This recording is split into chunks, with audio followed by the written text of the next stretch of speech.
Prince Harry has returned to the United Kingdom, not with a royal entourage, flashing cameras, or official fanfare, but with something far more personal. A phone filled with videos and photos of his children.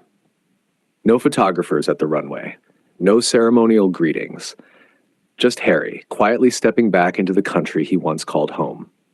To many, it looked like the beginning of something.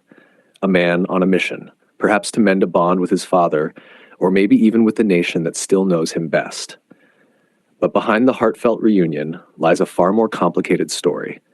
One that may just be Meghan Markle's worst nightmare. After a rare 55-minute private tea at Clarence House, Harry emerged smiling, glowing even. Sources say he shared videos of Archie and Lilibet with King Charles. A simple act, yet a powerful one. For Charles, who's barely spent time with his grandchildren, those clips weren't just family moments. They were reminders of what has been lost and what might still be saved. And here's the key.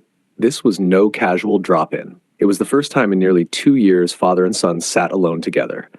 No Camilla, no aides, no handlers, just Harry and Charles, face to face. And for the first time in years, Harry looked at peace.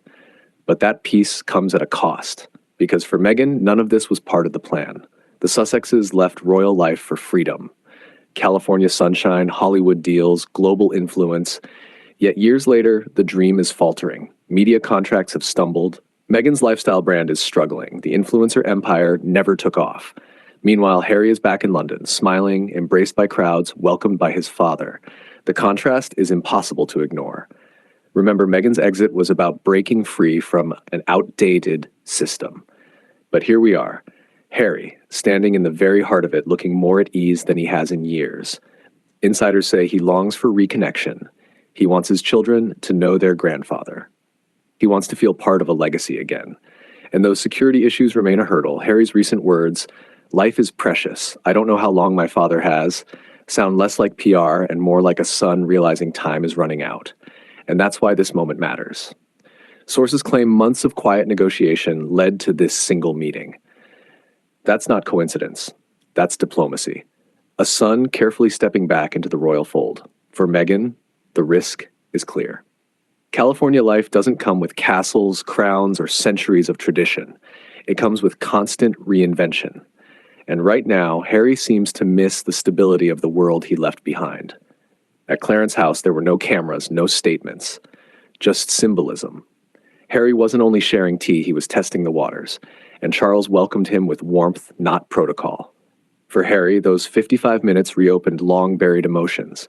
His father's nods, his questions about the children, even small smiles, all chipped away at years of ice. And then came his public moments in London. At the Invictus Games reception, he looked relaxed, confident, even joyful. The same prince once cheered by the nation. No awkwardness, just belonging. Which sparked the inevitable question, is Harry coming back? From tabloids to social media to palace whispers, the question spread. And in California, Meghan had to wonder, what happens if he does? Her strategy has always been about narrative control, brand building, stepping out of the monarchy's shadow. But what no PR team can fight is nostalgia. And Harry, walking familiar streets, embraced by old crowds, sipping tea with his father, felt that pull.